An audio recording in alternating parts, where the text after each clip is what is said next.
Vous avez fait le compte de vos blessés? Vous savez où... Ouais, bah, on a...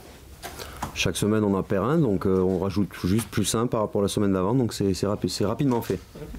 Alors justement, quels sont les... Il y a des joueurs qui sont déjà forfaits pour dimanche? Bah, par rapport au match de Nice, en plus de forfait, il y a Poco.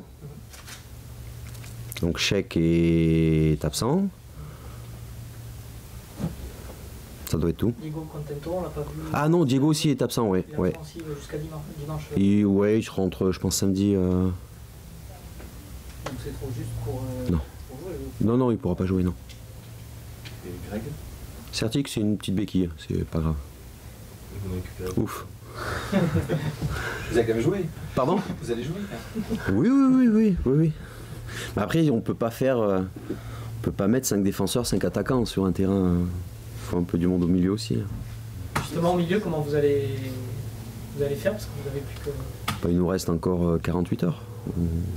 48 heures pour travailler certaines choses et trouver la meilleure formule pour comme sur les 3 premiers matchs, essayer de présenter l'équipe la plus performante pour le match de Bastia.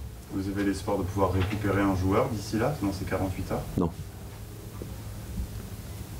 On sent beaucoup de sérénité. Julien, avant vous, discutait un petit peu de tout ça, sur le groupe qui se sent très très bien. C'est pas un cliché, on sent vraiment qu'il se passe quelque chose. C'est le but recherché, forcément. C'est ce que tu voulais en arrivant ici. Bah, forcément, parce qu'on est quand même très exigeant. Donc pour pouvoir être exigeant, il faut qu'il y ait une adhésion des joueurs. Il faut qu'il y ait une ambiance générale propice au travail et à l'exigence. Après, avec Sylvain Matriciano, ça fait maintenant 8 ou 9 semaines qu'on est là. On a récupéré un groupe de joueurs qui avaient un certain vécu ensemble.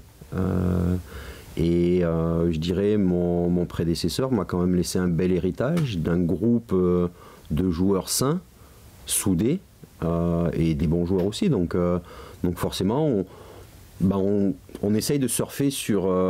voilà, de prendre ce qui a été le mieux fait avant et essayer de le faire perdurer cette année. On sent une très bonne relation entre toi et les joueurs. Oui, après c'est peut-être aussi une proximité d'âge qui est peut-être plus facile.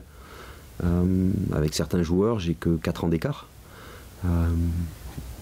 C'est peut-être plus facile pour un jeune entraîneur concernant la proximité. Après, la proximité c'est bien, mais il ne faut pas que ça soit non plus trop proche, parce qu'il faut toujours garder en tête les responsabilités de chacun. Mais à partir du moment où il y a du respect entre les individus, que ce soit entre les joueurs et le staff, entre le staff et les joueurs, avec les dirigeants, après c'est assez facile de fonctionner. Il paraît que vous maîtrisez le langage jeune, le verlan et tout ça. On vous a dit ça juste avant. Je le comprends, je le maîtrise pas, mais je le comprends. C'est important aujourd'hui justement d'aller dans ce sens-là, de comprendre ce que les jeunes... C'est pas que c'est important, c'est une obligation. Quand je suis arrivé à Munich en tant que joueur à l'âge de 23 ans, j'ai passé mes 6 premiers mois à dire tous les jours pourquoi vous faites comme ça dans ce pays, pourquoi vous faites comme ça, chez nous on fait ça et c'est mieux. Jusqu'au jour où je me suis fait attraper par mes dirigeants qui m'ont dit, tu sais, c'est pas 80 millions d'Allemands qui vont changer pour un Français qui arrive. Et je pars du même principe avec les joueurs où les nouvelles générations sont différentes de nos générations à nous, mais c'est pas à eux de s'adapter à ce qu'on faisait avant, c'est à nous de nous adapter à ce qu'ils font maintenant. Sinon, il y a choc culturel, choc générationnel, et après ça devient difficile de travailler. Donc c'est à nous, les anciens, de faire l'effort, d'essayer de comprendre un peu mieux leurs envies, leurs besoins, leur culture tout simplement. Cette première place valide tout ce que vous avez voulu mettre en place aujourd'hui? Non. Plein de certitude. Non. Heureusement qu'on en a quelques-unes, mais heureusement qu'on n'en a pas trop non plus. Je crois que la première place, elle valide surtout l'esprit d'équipe, le travail effectué depuis la reprise par les joueurs, et ça durera le temps que ça durera. Mais aujourd'hui, la dynamique est bonne parce que l'adhésion des joueurs est très bonne. Donc j'espère que ça durera le plus longtemps possible, même si on sait qu'après, après le match de Bastia, il y a une coupure internationale qui souvent ou permet à des équipes en difficulté de se refaire un petit peu la cerise, comme on dit, ou à des équipes peut-être qui tournent bien, ça peut mettre un coup de frein. Donc ça sera à nous de veiller à ce que les joueurs qui partent en sélection continuent à travailler, parce que souvent en sélection on travaille peu physiquement, mais là il va falloir essayer de continuer à travailler pour pouvoir poursuivre cette dynamique dans les prochaines semaines. Après Nice, vous avez dit qu'ils vont se taper sur le ventre dans l'avion, tout ça, mais dès mardi, on va se reconfronter sur Bastia pour mieux gérer peut-être l'après-match de Monaco. Enfin, c'est une explication de texte. Oui, non, j'avais eu le sentiment, alors peut-être à juste titre ou pas, je sais pas, et puis je le saurai jamais, mais j'ai eu l'impression qu'après le match de Monaco, la période de confort avait duré un petit peu trop longtemps. Mais c'est pas un sentiment que j'ai eu cette semaine. Au contraire, cette semaine, j'ai senti des joueurs avec énormément de volonté, énormément d'envie de bien faire, parfois même trop, ce qui nous a fait perdre un peu de lucidité à l'entraînement ou en termes techniques, on était un peu en difficulté. Mais c'est difficile de mettre un frein parce que le ciment, c'est vraiment l'état d'esprit, c'est l'adhésion et on doit jouer là-dessus. On doit jouer là-dessus. Après, on sait qu'on n'a pas la meilleure équipe de France. On sait qu'on n'a pas que Bordeaux, c'est pas le plus grand club français, mais on a des valeurs. On a des valeurs de travail, des valeurs d'abnégation, et c'est ces valeurs-là qu'on veut véhiculer le plus longtemps possible. Mais en 3 matchs, vous êtes revenu l'équipe sur le devant de la scène, on voit des Bordelais partout. C'est le contexte qui veut ça. On a gagné 3 matchs. Forcément, ça fait plus parler, ça met un coup de projecteur sur le club, ce qui est très très bien. Mais c'est surtout pas une fin en soi. Vous allez être aussi plus attendu par vos adversaires, ça va décupler aussi leur motivation. Est-ce que vous, avec le staff, vous avez un discours par rapport notamment aux plus jeunes par rapport à ça? Non, on n'a pas forcément de discours approprié à ça, dans le sens où, on l'a dit dès le départ, la seule chose qui nous intéresse, c'est ce que nous faisons nous, et pas ce que fait l'adversaire. Donc que l'adversaire soit moins ou plus motivé pour nous rencontrer, déjà je ne pense pas que des joueurs professionnels soient moins ou plus motivés sur des matchs de première division. Mais ils feront peut-être un peu plus attention, ils nous observeront peut-être un petit peu plus, mais sincèrement ça ne nous pose aucun problème et on est, nous la seule chose qui nous intéresse, voilà, c'est qu'est-ce qu'on va faire contre Bastia, c'est qu'est-ce qu'on va faire contre Guingamp et ainsi de suite. Il y aura peut-être aussi plus de prudence de leur part, et vous dans l'envie de faire du jeu, il faudra trouver d'autres solutions, peut-être face à une équipe qui sera un peu plus regroupée au départ du match. De toute façon, si ça continue à bien se passer pour nous, de toute façon, à un moment donné, il va falloir aussi faire évoluer certaines choses dans nos animations, parce que le but pour une équipe comme Bordeaux, si elle veut continuer à gagner, il faut qu'elle continue à surprendre. Et pour continuer à surprendre, à un moment donné, il faut se renouveler en termes de contenu. Qu'est-ce que vous pensez de cette efficacité offensive et de cette variété qui est nouvelle Je dirais la variété, parce que beaucoup de joueurs ont marqué, c'est ça Les passeurs aussi, parce que c'est ce qu'on recherche, c'est une projection d'un nombre de joueurs assez important vers l'avant dans les zones offensives. Donc forcément, sur les centres ou sur des situations de contre-attaque, plus on va mettre de monde devant et plus on a de chances de marquer. Enfin, pour moi, c'est ma vérité aujourd'hui. Hein. Voilà. Mais c'est un état d'esprit à leur donner, parce que l'année dernière, ils voulaient le faire, mais ils ne le faisaient pas souvent, si on compare. Oui, mais c'était peut-être une façon différente de jouer, mais on en a déjà parlé, puisqu'à un moment, et je pense qu'à un moment donné, il faudra peut-être aussi arrêter d'en parler. Bordeaux a fini 5e, 7e, a gagné une Coupe de France sur les 3 dernières années. Il y a beaucoup de clubs en France qui auraient aimé faire ça. Je crois que Francis Gillot, malgré tout ce qui a pu être dit, a fait du bon travail, du très bon travail.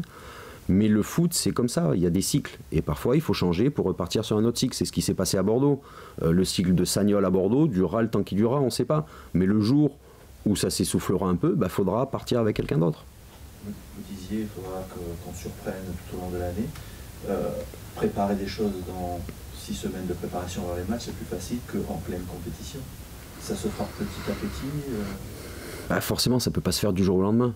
Mais aujourd'hui, on est dans une période positive, une période de réussite, parce qu'on tente et on réussit ce qu'on tente. Ça ne sera pas le cas toute l'année. Et justement, ça sera dans ces moments-là où peut-être on devra activer certains leviers avec le staff pour faire réagir les joueurs différemment sur le terrain. Mais on verra jamais, de toute façon, ça ne sera jamais d'un match à l'autre. Ça va être sur des périodes dans l'année, sur des blocs, je ne sais pas, de 4 semaines, 6 semaines. On verra. Je reviens à mon efficacité offensive. Finalement, c'est une bonne nouvelle parce que en préparation, vous vouliez un attaquant, on pouvait craindre une Diabaté dépendance avec un joueur qui a des problèmes physiques. Et puis finalement, tout le monde se révèle un petit peu. Plus on aura de joueurs capables de passer ou de marquer, ce sera des dangers supplémentaires pour l'adversaire. On sera forcément moins lisible, puisque le danger pourra venir un petit peu de partout. Pour rebondir, on a souvent fait... souvent un joueur dans mon effectif qui a été décrié pour son manque d'efficacité, qui est Nicolas Maurice-Bellet. Mais aujourd'hui, pour moi, un joueur qui fasse la première passe, la deuxième, la dernière ou qui marque le but, c'est un joueur qui a la même valeur. Et aujourd'hui, force est de constater que Nicolas Maurice-Bellet est impliqué dans 60% de nos buts. Si c'est pas de l'efficacité, voilà. Vous lui avez dit, il le sait. Forcément qu'il le sait, on en parle. Il y a des phrases bateaux, on gagne ensemble, on perd ensemble. Pour marquer des buts, c'est pareil. C'est celui qui va faire la première relance de derrière. Si elle est bonne, la première relance, on a d'autant plus de chances d'aller marquer. Si la première passe est ratée, c'est difficile de marquer des buts. Donc, sur le match de Montpellier, la relance de Lamine Sané, je crois que c'était Wabi, peut-être Kazri, je ne sais plus, au milieu de terrain. Pour moi, elle a autant de valeur que le but de Cheikh ou que le centre de Maxime Pounjeu ou le 1-2 fait avec Nicolas Maurice-Bellet. Ça a autant de valeur. Ce qui compte, c'est le circuit qu'on va utiliser et c'est la réussite technique sur tout ce circuit. Cette efficacité, elle est rattachée à cette bonne adhésion dont vous parliez au début. C'est un tout. État d'esprit et adhésion, ce sont les ciments du projet. Après, comme je dis, on sait que ça ne durera pas toute l'année, parce que ce ne sont pas des machines, ce sont des hommes. Et un homme, parfois, ça a des problèmes. Sur un terrain, ça peut avoir des problèmes dans sa vie de tous les jours. Et forcément, ça aura un impact sur le reste du groupe. Mais c'est comme ça, on profite de la situation actuelle. On est content d'être où on est aujourd'hui, mais tout en sachant qu'il n'y a qu'une seule chose qui nous intéresse, c'est ce qu'on va faire dimanche contre Bastia. Alors ce circuit, justement, ces circuits, on va les trouver face à une équipe qui va être sans doute très, très concentrée, qui a à faire face à un petit séisme avec Fernando, mais qui va pas venir comme ça. Ça va être très difficile, face à également un jeune entraîneur, qui, en termes de lecture de jeu, de lecture des animations adverses, quand il était joueur, c'était un des joueurs les plus forts avec lesquels j'ai pu jouer. D'avoir un Makelele dans son équipe, c'était une vraie plus-value. Alors aujourd'hui, je suis content qu'il soit plus sur le terrain, mais je pense qu'il réussira à insuffler certaines choses à Bastia, à les orienter vers un jeu qu'il aime, c'est-à-dire un jeu d'analyse, de lecture de l'adversaire, de pressing, pour être une équipe très difficile à jouer. Donc ça sera difficile pour nous dimanche. Vous avez toujours été ces derniers temps, même à Bordeaux, là-bas, bien sûr, à chaque fois, mais même ici, ça s'est toujours joué pas très peu. C'est quand Frédéric Hans est parti, qui a été remplacé par Claude Makelele, c'était un peu la question, parce qu'on savait l'importance de Frédéric Hans à Bastia, mais force est de constater que Claude, sur les premiers matchs, peut-être mis à part le match raté à Paris, ça a l'air de prendre aussi. Justement, vous êtes en formation ensemble, vous allez vous retrouver, je crois, la semaine prochaine. Vous allez discuter du match, ça sera un bon... c'est des travaux pratiques qui vont forcément, on va en discuter. Ouais. Après, j'aimerais que le contenu de notre discussion Voilà, j'aimerais qu'il soit... que ce contenu-là me fasse sourire la semaine prochaine. Justement, vous avez dû échanger durant votre formation. Vous êtes un peu sur la même longueur d'onde au niveau de vos idées de jeu. Lui, c'est plutôt l'école nantaise. Enfin, comment... Pas forcément. Notre sentier est forcément différent. Moi, j'étais un joueur de côté, je dirais, pas élevé, mais fini à l'école allemande. Claude est passé par des clubs Nantes, Real où c'est très structuré. Chelsea, c'est l'Angleterre, c'est peut-être un peu différent, mais il a peut-être beaucoup plus de structure tactique dans sa carrière que moi j'en ai eu. En Allemagne, c'était beaucoup plus sur les intentions plutôt que sur les actions. Un mot sur le départ de Hadi. Vous n'avez pas su le convaincre? Ou il était difficilement convaincu?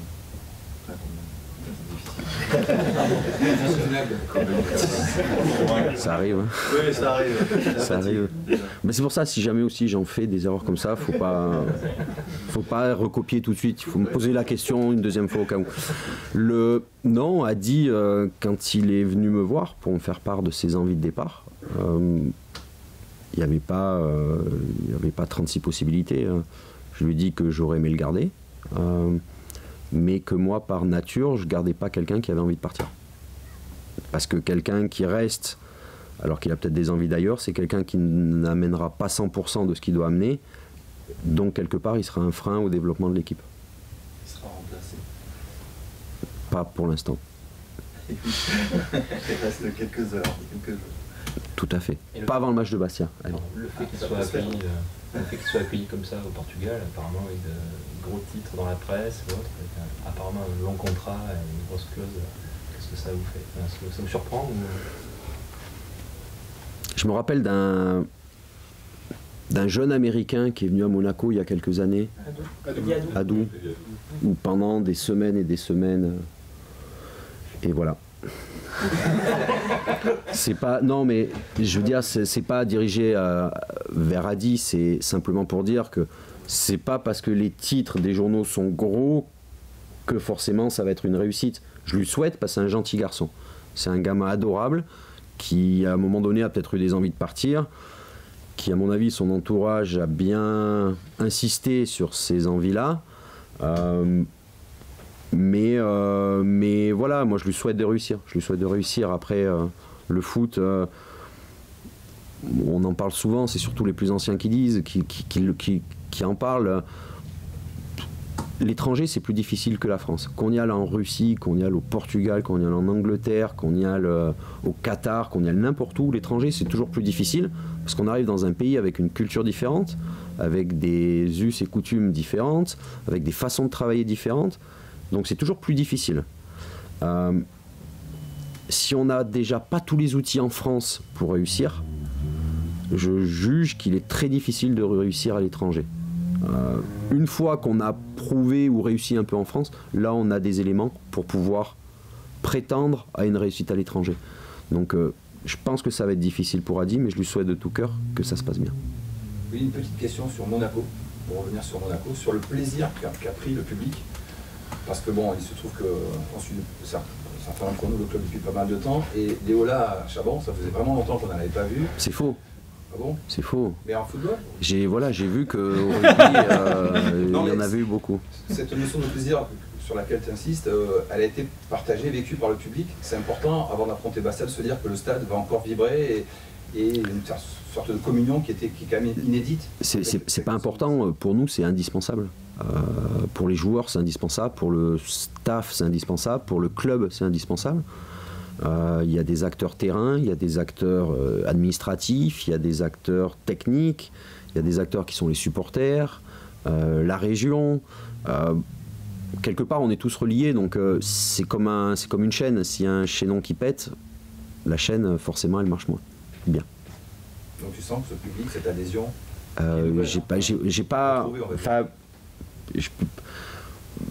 moi je viens d'arriver, c'était mon premier match à domicile, je peux pas dire ce qui s'est passé avant. À l'Escure j'ai dû jouer une fois peut-être comme joueur, ou 2 fois comme joueur. J'ai pas forcément de souvenirs. Moi ce qui m'importe c'est ce qui se fait actuellement, et s'il y a l'adhésion du public tant mieux, j'espère que ça durera le plus longtemps possible. parce que voilà, le public est partie prenante dans le club. On a eu une longue discussion avec le groupe des Ultras avant le début de saison, et on sent vraiment des gens qui ont envie, qui sont passionnés, qui ont envie de vibrer avec le club, et quelque part on a tous envie de vivre ensemble. Donc tant mieux, j'espère que ça se répétera contre Bastia et que ça durera le plus longtemps possible. Une question un peu à part, vous avez été visiter le nouveau stade? L'extérieur. Oui, j'y vais de temps en temps. J'aime bien passer devant, c'est vrai, pour commencer à le sentir un peu. Mais début septembre, comme là il y a la trêve, maintenant on aura un petit peu plus le temps, et j'y compte bien faire une visite, surtout de voir un peu l'espace vide des joueurs, vestiaires, balnéo, enfin tout ce qu'on aura besoin quand on sera à l'intérieur.